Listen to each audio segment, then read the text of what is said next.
மும்முனை போட்டி, 4 முனை போட்டி அப்படிலாம் சொல்கிறாங்களே, சரி அவங்கள பொறுத்த வரைக்கும் அப்படியே இருக்கட்டும். அதில் மாபெரும் மக்கள் சக்தியாக நம்ம அணி ஒரு பக்கம், அடுத்து திமுக தலைமையில் மற்ற கூட்டணி கட்சிகள் ஒரு பக்கம், அடுத்து பாஜக தலைமையில் மற்றும் பலர்.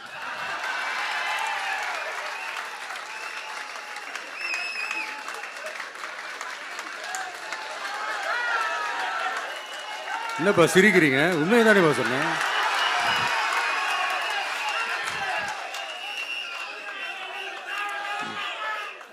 ஸோ இப்படி எத்தனை சக்திகள் எத்தனை பேர் வந்தாலும் திமுகவை வீழ்த்துறதுக்கு மாபெரும் மக்கள் சக்தியான நம்மளால் மட்டும்தான் முடியும்.